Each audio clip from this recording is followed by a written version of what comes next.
Hello everybody, this is Charles, and today I'm not here for any toy review but more like some sharing on some thoughts and those updates you guys on some feedback you've given me over the past 2 years of my video review. Okay, I have several topics, but first off, before I start my topics, let's just take a look at the display I have here. So we have TFC F15 Eagle. We have DX Mazinger Z. We have a little Volfogg here. See how small he is compared to DX Mazinger. And here we have a SRC Gunbuster. Look at the size difference as well. And of course we have a Fewture Shin Gather 1. You can see Mazinger really towers Shin Gather 1 by quite a lot. Anyway, on to the topic that I have for discussion today. First off, I would like to talk about iShop to Go sponsorship. As of today, the last SRC sponsorship that I have from iShop to Go is Gunbuster. So moving forward, any other SRCs that I review will not be sponsored by iShop to Go, so they'll be independent. So based on my own cost and everything.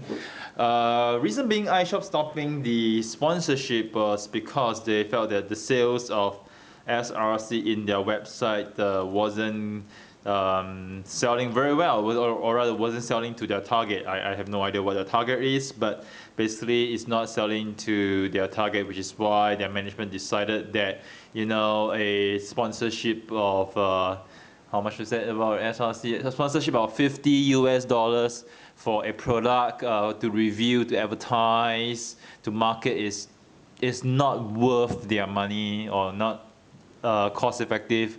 No, the 50 US, which is why I decided to can it. And I understand why they do this, because I guess despite the fact that many of you look at my reviews and can see iShop's video there, most of you will probably go for cheaper sources online. I won't mention them since I'm not paid to do so.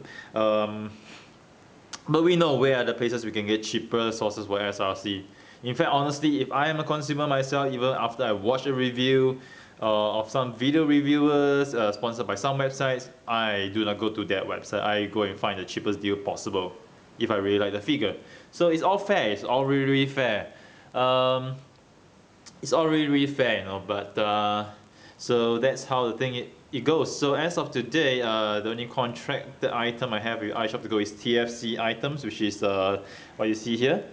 So moving forward, we shall see how it goes. Maybe I'll have other sponsors for other products. You will never know, or just carry on being independent. No, that's no issue for me. So moving on to the next topic, I have DX Mazinger. So DX Mazinger, yes, a piece that has got a lot of QC issues here and there, loose arm, and whatsoever. I personally, by some stroke of luck, got one with a very loose arm, but I managed to get a replacement 2 months. Okay, after 2 months, got a replacement for the main figure because the stomach missile has a very bad paint chip. This arm was loose, and both breast plates were quite scratched. I just couldn't accept it, so I got a replacement. After 2 months, I had to chase Bandai, okay, really badly through the local distributor. So over here, I'd like to say thanks to Jeff from the local distributor for helping me to chase Bandai aggressively to get my replacement. So thank you very much for that. I took a drink, and just some thoughts on the DX Mazinger. I saw this. We all know that in May we're gonna get the Jet Scrambler as the exclusive. I just had this thought. I look at the box set. I was just wondering, hey man, I felt that the Jet Scrambler should have come with the DX Mazinger. Whereas the hanger could have been a Tamashii exclusive. I mean, Mazinger just feels incomplete without his Scrambler, and I felt that the DX Mazinger set should have come with the Scrambler, and the hanger base should have come as a Tamashii exclusive. I'm not sure how many of you would agree with me on that. Some of you, I know some of you love the hanger base. I personally love it. I think it's cool, but for me it's not a must-have. It's a good to have. So I rather have the scrambler set to come with Mazinger rather than the hanger. So Tamashii items are usually good to have and not must-have items. So if this being the case, a hanger being a good to have should have been a Tamashii exclusive compared to a scrambler, because a scrambler is a must-have for Mazinger. So go figure. I have no idea why Bandai does it the way it does. Maybe the scrambler with Mazinger itself makes the item so expensive that they felt that they will probably sell less, which is why they sold Mazinger with the hanger first and the scrambler as an exclusive. But that being said, the scrambler being exclusive is going to kill future collectors, because years down the road, when someone decides to buy a DX Mazinger, chances are DX Mazinger is going to be reissued from now once in a while. But the scrambler being a Tamashii exclusive is very unlikely to be a reissue. So that's going to cause a lot of problems for those who want to buy in future. It's probably going to cost a lot more. You might even have to pay as high as a Mazinger set for a scrambler. Go figure. So that being said, maybe this might be a good investment opportunity. Might be a good investment opportunity to buy as many jet scrambler as you can when it's released, and sell it off when Mazinger reissues along the line, maybe. Okay, anyway, enough for DX Mazinger. So now to SRC Gaugiger. Okay, Volfogg. Volfogg, we know he comes with 1/4 of a big order base. If you want to form the full base circular, you just need to buy 4 sets of Volfogg. We can just form it. We know Koryu and Enryu, the blue and red robots, are going to come with another 1/4 of the big order base, so that forms half of it. The remaining 2 parts and the top is going to be Tamashii exclusive. Enryu and Horyu and Ryu, the green and yellow truck, are going to be Tamashii exclusive with 1/4 of the big order room. Same case to go with Mike Saunders. The little Mike and the Miss Piggy is going to be another 1/4. So that being said, years down the road again, someone wants to pick up a big order room Gaugiger set, they can only get half of it, Volfogg and the red and blue truck. They probably can't buy, they can't buy the Tamashii exclusive again, because probably it will not be reissued. There is a chance for normal releases to be reissued, but not Tamashii exclusive. But then again, when I look at another perspective, maybe Bandai just wants to do one run of this. That being the fact that 2 out of 4 are exclusives, they probably just thought of running this thing once. Maybe. I could be right, I could be wrong, but maybe. Anyway, it just doesn't make sense to me that you have half of the base, a big order room, as a normal release and the other half as an exclusive set. Just doesn't make sense to me. Alright? You should make them all normal releases, or might as well make them all exclusives. Moving on to SRC Gunbuster. Previously we know that the SOC, the Soul of Chogokin GX34 Gunbuster, hasn't been reissued due to licensing issues, and we know, and now we see Gunbuster being issued as SRC. So that being said, Bandai has acquired the license of Gunbuster from Gainax. So why is it so that they have a SRC for Gunbuster but not a reissue of GX34, especially since we know the secondary market price for this is so high, easily anything between $400 to $500 US. The reason which I found out now recently was because that the license for Soul of Chogokin and the license for Super Robot Chogokin are separate. So Bandai could get a license for Gunbuster for the SRC line, but it doesn't mean that Bandai has the license to produce it under the SOC line. That's a separate license. So that sort of explains why they didn't reissue Gunbuster despite its extraordinary high secondary market prices. And another thing about Gunbuster is that it's going to have an effect part, which is a Tamashii exclusive, which is the cape, its 2 tomahawks, and some electric effect parts. Personally, I think it's crap. They could have packed the whole thing together with Gunbuster. They could have packed the whole thing, make it one set rather than sell it separate. I just don't understand why they had to sell it separately.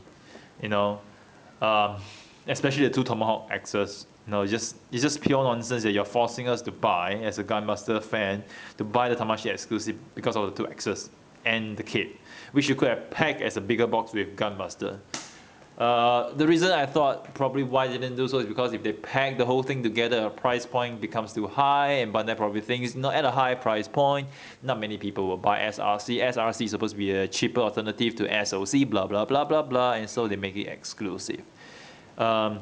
Crappy, but what can we say? This is the trend that Bandai decides to adopt, so be it. Next thing.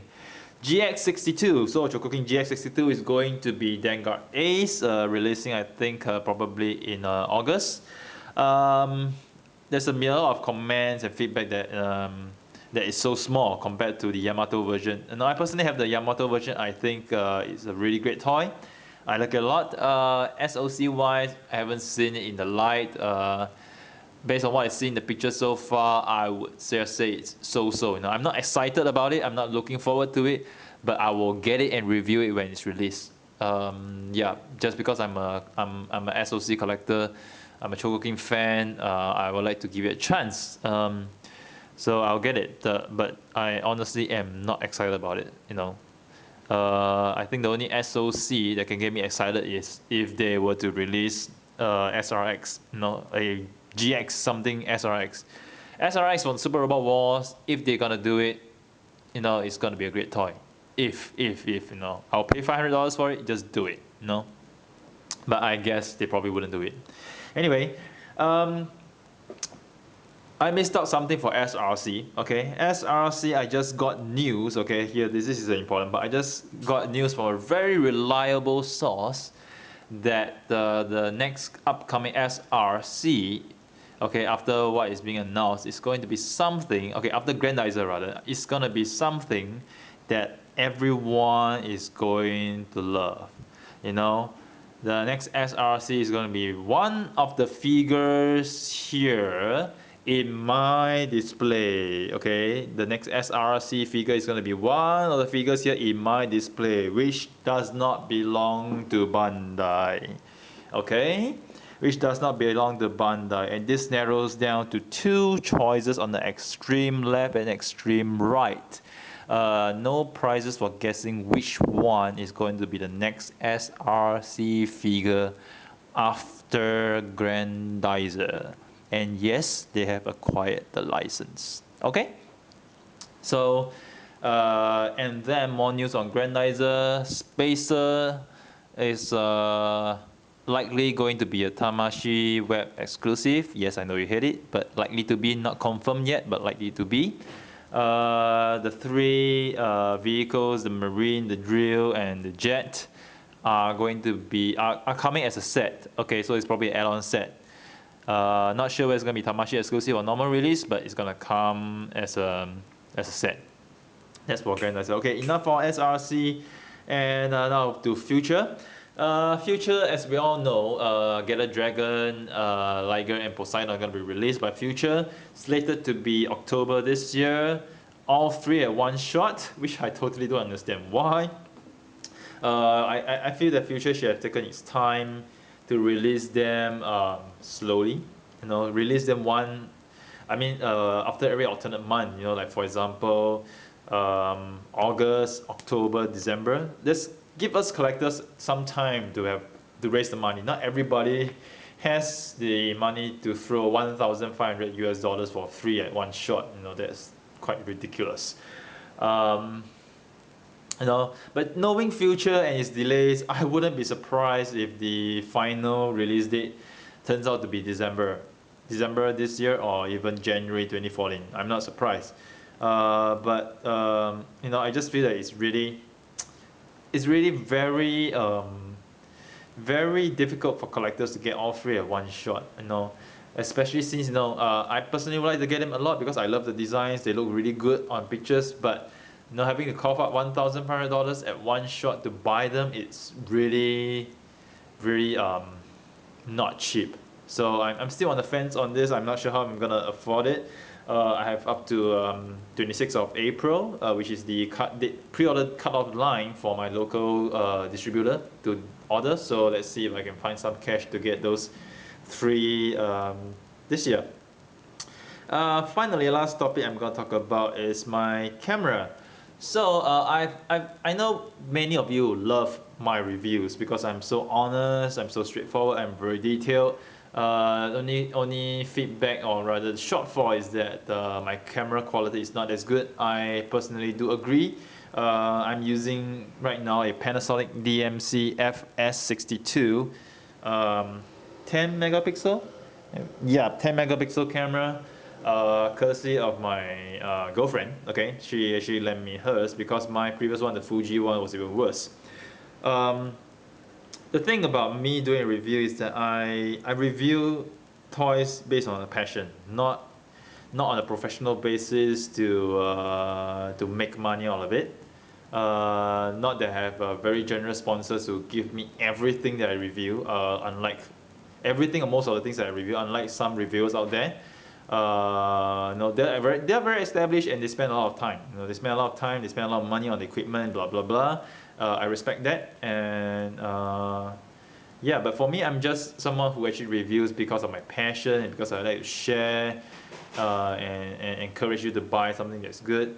So I have different motivations. You know, I have different motivations, and in terms of, let's say, buying a better camera to do my review, that's something that's unlikely to happen unless my current camera spoils, and which forces me to buy one new one, or even borrow one just so that I can do a review.